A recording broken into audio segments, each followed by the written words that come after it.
የያፌት ክፋት ቢኒን ከዚች ምድር ላይ አሰናበተው። በጣም ያሳዝናል። ያፌት ታሰረ ብለን ብዙዎቻችን ተደስተን ነበር፣ ግን መጨረሻው የሚያሳዝን ሆነ። ያፌት የታሰረው ለትንሽ ደቂቃ ነው። እንደፎከረውም እኔን ማንም ችሎ አያስረኝም እንዳለው ወጣ። ነገር ግን ታሪኩን ማታውኑ አዘዘው። የዛ የሙትቻ ነገር ዛሬውኑ እንዳልቅ ፈልጋለሁ አለ እስር ቤት ሆኖ። ከዛም ከእስር ቤት ወዳው ተፈቶ መጣ። አንድ ቀን ብቻ አድሮ ያፌት ምስኪኑ ቢኒ ደግሞ ያፌትን አሳሰርኩት ብሎ ደስ ብሎት ማታ በነፃነት ወክ እያደረገ እያለ አቶ ታሪኩ ደንደሱን ብሎ ደፋው። መጀመሪያ የመጣው ግን ታሪኩ ነበረ። ቢኒ ታሪኩን እንዳይሆን አድርጎ ደበደበው። ከኋላ የመጣው ማን ነው? እኔ እንደማስበው አቤል የሚባለው ይመስለኛል። ከኋላ መጥቶ ደንደሱን አለው። እናም አቤል ለዳግም አጎትህ ሞቷል እርምህን አውጣ ብሎ ጻፈለት። ዳግም የሰማውን ማመን አቃተው። ኤፍራታ የተላከላት ገንዘብ ግራ ጋብቷታል። ማን እንደላከው አታውቅም። በጣም ይገርማል። ሰላም ውድና የተከበራችሁ የቻናል ቤተሰቦች እንዴት ናችሁ? ላይ ሰላማችሁ ይብዛልኝ። ለዚህ ቻናል አዲስ የሆናችሁ ሰብስክራይብ ያደረጋችሁ ቪዲዮውን እስከ መጨረሻው ተከታተሉ። ዛሬ እንግዲህ እጅግ የሚያሳዝን ነገር ተከስቷል ማለት ነው። ሐረግ ድራማ ቀጣይ ፓርት ይዘመተናል። እኔ መጀመሪያ ላይ ያፌት ታሰረ ሲባል እንዴት ተደሰትኩኝ ማለት ነው። ገኒና ዳግም ኤፍራታን ለማየት ጓጉተው ሲሄዱ እኔ በጣም ነበር የተደሰትኩት። ግን ደግሞ እፊት ለፊታቸው ያፌት ተፈቶ ሲመጣ አዩት። ገኒ ይሄን ያየችው ማመን አቃታት። ቢኒ እንዴት እንዲህ ያደርገኛል? እንዴት እንደዚህ ይላል? ያልታሰረውን ታስሯል ብሎ በማለት መናደር ጀመረች፣ ማልቀስ ጀመረች። ቢኒ ደግሞ በወጣበት አልተመለሰም፣ በዛው አስቀረው። እውነት በጣም ያሳዝናል። እናም እንግዲህ ሉሊትን ደግሞ እንግዲህ ታሪኩ ጥፍሯን ንቅልቅል አድርጎ እቤት አንጥቶ ጣላት። እናም መታዛ ወርቃ ናታን መከራ የማያጣው ተሸክሞ እቤት አደረሷት። ቤዛና ጽዮን የሚሆኑት ግራ ገብቷቸው ነበር። ታሪኩም የሉሊትን ጥፍር ነቃቅሎ እቤት ጥሏት ሄደ። አሁንም የቢኒ ሬሳ እነ ቤዛ ግቢ ተደገመ። በጣም ያሳዝናል። ሉሊት ደግሞ ነገሩን ደብቃ እንግዲህ ትገኛለች። ቤዛ ንገሪ፣ ምንድነው የተፈጠረው? ማን ነው እንደዚህ ሊያደርግሽ የቻለው ብትልም አሳልፈይ ልሰጭ ነው ወይ አለች።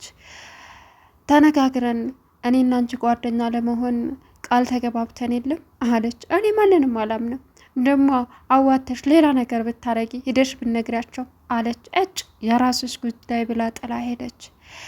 ሉሊት ተጥላ እንግዲህ ናታን ከውጭ ሲገባ ሁላቸውም ጽዮንና ቤዛ ግራ ገብቷቸው እያሉ ነበር። እቤት አስገቧት።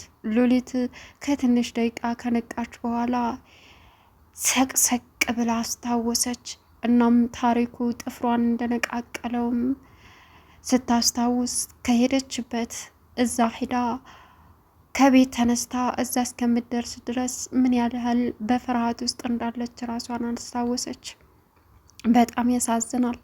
አሁን ደግሞ እንግዲህ አቤልና ያፌት የታሰረበት ቦታ ሂዶ ምን አባ ልትሰራ መጣህ አለው። እሺ እንዴት ነው ደግሞ አምሮብሻላ አለ። ምን አባካልክ አለው። አንተ ኸይር አይወድልም፣ ጥሩ ነገር አይወድልም። ለራስ ብዬ ነው እዚህ የመጣሁት።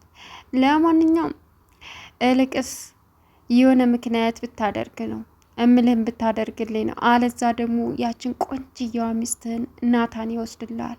ናታን እቅፍ ነው የምታገኛት አለው። እገልሃለሁ፣ ጥፋ ከዚህ። ማናባክ ነገረህ ደግሞ መታሰሬን አለው። እኔ እኮ የአንተ ወንድም ነኝ፣ ምንም አያመልጠኝም አለ። እንግዲህ ቢኒ ደግሞ ምስኪኑ ያፌትን አሳስር ያለው ብሎ ለነ ገኒ ነገራቸው። ገኒና ዳግም በደስታ ተዋጡ። እቅፍ አድርገዋት ሁለታቸውም ሳሟት። እሷም ወደ መሬት ተደፋች።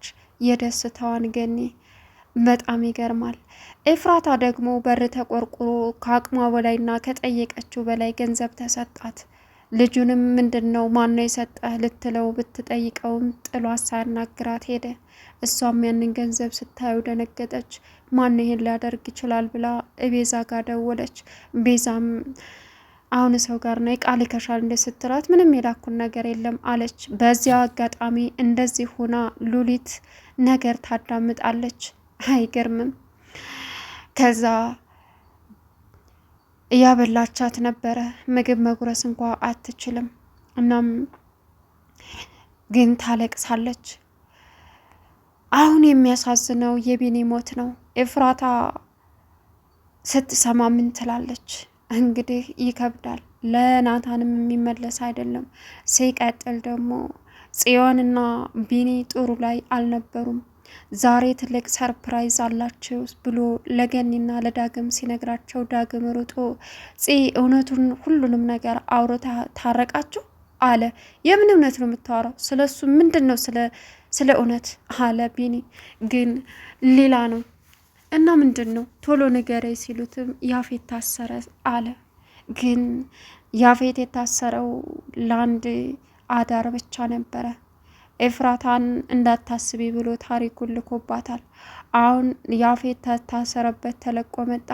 ግን ታሪኩ ሄዶ ሲጠይቀው ሉሊትን እንዴት እንዳደረጋትም ነገረው። አሁን በእቅዳችንና የምናዛትን ነገር ምንም ሳትል የምትሰራ ሆናለች። ጥፍሯን ነቃቅዬ ነው የላኳት አለው። ግን ለምን ጥፍሯን ብቻ ነቃቀልከው? ምላሷንስ ወይ እግሯን ወይ ጣቷን ወይ ምላሷን ለምን አልቆረጥከውም? አለው ያፌት። ጥፍሯን ነው አለ። ለነገሩ እሱም ይደርሳል ለድጋሜው አለ። አሁን ሌሊት አሁንም ሌላ እቅድ ታቅዶላታል። ቢኒ በነፃነት የአየሩን ሁኔታ እያጣጣመ ያለ ያፌት ታስሮልኛል በሚልበት ሰዓት ታሪኩ ተምዘግዝጎ መጥቶ ቢኒን አነቀው። ቢኒ ግን ኃይለኛ ነው። ወስዶ ፈጠፈጠው ታሪኩን። ከኋላ የመጣው ሰው ግን ደንደሱም ብሎ ደፋው። ያ ሰው ማን ነው? እንደኔ አቤል ነው። ምክንያቱም ለዳግም አጎትህ ተገሎልሃል እርምህን አውጣ ብሎ የተጻፈው ጽፎ የነገረው ዳግም ይህንን ሲሰማ ማመን አቃተው። አሁን የጽዮን ስቃይ ሀብሎ ጀመረ። ምን ነው ራሴ ምን ሆነ ነው ይቅርታ ጠይቄ በሆን ማለቷ አይቀርም። እንደተጣሉ ይሄ ነገር መፈጠሩ በጣም ያሳዝናል። ያፌት የሁሉንም ነፍስ በላ ነው። በጣም አዝኛለሁ። እንደኔ ቢኒ መሞት የለበትም። ከሆነችም ሉሊት ናት እንጂ ቢኒ ለእውነት የሚታገል ንጹሕ ሰው ነው። ገኒና ዳግም ኤፍራታን ለማየት ዱብ ንቅ በሚሉበት ሰዓት ያፌት ሲመጣ ገኒ በጣም ተናደደች፣ አለቀሰች። እንዴት እንደዚህ ያደርገኛል? ለልጅ ያለኝ ጉጉት የእሱም መጥፎ ስራ ተጋልጦ እስር ቤት እንድወረወር ያለኝ ጉጉት እያወቀ አለች። ከዛም ዳግም እማዬ ተረጋጊ፣ ምን አስበሽ ነው? እሱ ወይ በተመሳሳይ ሆኖበት ሊሆን ይችላል አለ። ያፌት እጁ ረጅም ስለሆነ ምንም ነገር የሚያግደው ነገር የለም። ወዳው መውጣት ይችላል። ለአንድ ቀን አዳር ወጥቶ አድሮ ወጣ። ሲቀጥል ኤፍራታ የደበቀችውን ብር ያፌት አገኘው። የኔ ንግስት ከየት የመጣ ብር ነው? ይህንን አሁን ታብራሪልኛለሽ አለ። ታሪኩም ጋር ደውሎ ኤፍራታን እንዲከታተላት ነገረው። ወጥመድ በወጥመድ የፈጣሪ ያለ። እንግዲህ የዳራ እናት ደግሞ የምሰራው ስራ አለኝ አለች። እሱ ምንድን ነው? ሲቀጥል ደግሞ የዳራ ወንድም ስልክ ደውሎ ይሳቅ ወጣ። ለመጀመሪያ ጊዜ ስስቅ ስታየው በጣም ተደሰተች። ወንድሜ አለችው። ወዬ። አቤት። እንዴት አደርክ? ደህና አደርሽ አላት እና ጥሏት ወጣ። እንዴ እናቴ ወንድሜን ያየሁት አለች። አዎ ወንድምሽን ነው፣ ከስንት ዓመታት በኋላ ዛሬ ሲስቅ አየሁት አለች። ከዛም የናታንን ነገር እንዴት አረግሽልኝ አለች። እንዴ ቆይ ይህ ልጅ ቶሎ ታሰራኝ እያለሽ ቶሎ ትቀጥረኝ እያለ ያስቸግርሻል እንዳለቻት፣ አረማዬ እንደዛ አይደለም ያው ስላሳዘነኝ ነው። ደግሞ የልጅሽን ህይወት የታደገልሽ ሰው መሆኑን አትርሺ። እኔ ስለተመቸኝና ስላሳዘነኝ ብቻ ነው። መልካም ልጅ ነው እሱ አለቻት። ለማንኛውም አታስቢ እሺ አለች። አታስቢ እኔ እያስተካከልኩ ነው። አሁን እምሰራውና እማዋራው ሰው አለኝ ግቢ አለቻት። አይደል ብላ ሄደች። አዎ አለቻት። ልጅቷም ገባች። ናታን አሁን በብዙ መከራ ተውጧል። የሚወደውን ጓደኛውን ቢኒን አጣ። የሚወዳትን ኤፍራታን ያፌት ነጠቀው። በቃ የያፌት ጭካኔ የናታን ስቃይ ሆነ። አሁን እሱ ብቻ ሳይሆን የሚጎዳው ጽዮንም ናት። እናም ተደውሎ ለዳግም ከተነገረው በኋላ ዳግም የሚያደርገው ግራ ሲገባው ጽዮን ጋር ደወለ። ጽዮን አንስታ ወይ የዳግም ምንነ ነው በዚህ በጨለማ የደወልከው አለችው። ኢፉዬ ድረሽ ድረሽልኝ አላት። ምንድን ነው ምንነሃል ምን ተፈጠረ አለችው። ናታንን ላኪልኝ አላት። ምንድነው የሆንከው ምንድነው የተፈጠረው አለችው። አጎቴን ገደሉት ሲላት ምን እያልክ ነው አንተ አለች ጽዮን ተብረከረከች። ስልኩን ይዛ በቁሟ ወደኋላ ወደቀች ራሷን ስታ። ከዛም ናታን እህቴ ምንነሽ ነው ብሎ እሷ ላይ ሄደ። ከዛም ቤዛም ምንነሽ ነው ምንድነው የተፈጠረው ስትባል ልታወራ አልቻለችም። ኢፍራት ጽዮን ቤዛ ስልኩን ላጣ አድርጋ አንስታ አሎ አለች። አቤት ቢኒ ምን ዳግም ምን ሆነ ነው አለችው። አጎቴን ገደሉት አላት። ቤዛም ራሷን ስታ ወደቀች። ሉሊት በዚህ ሰዓት አይኗ ፈጠጠ። ከዛም ቤዛም ራሷን ስታ ስትወድቅ ናታን ግራ ተጋባ። ቆይ እናንተ ምንድን ነው ብሎ ስልኩን አንስቶ ሄሎ ሲልም ናቱ አጎቴን አጣሁት አለ። በጣም ያሳዝናል። ከዛም ምንድን ነው ሲልም አጎቴን ገደሉት አለው። ናታን ደነገጠ። እንግዲህ ለኢፍራታም ቴክስት ተልኮላታል። ትልቅ ሰርፕራይዝ አለሽ ተብላ። ምን ይሆን ትልቅ ሰርፕራይዙ?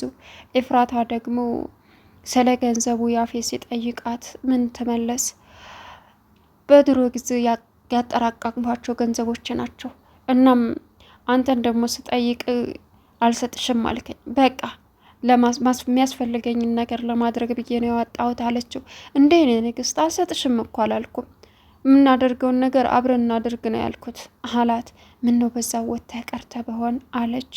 አሁን የቢኒ መሞት ሁላችንንም በሀዘን ጥልቅ አድርጎናል። ቻናሉን ሰብስክራይብ እያደረጋችሁ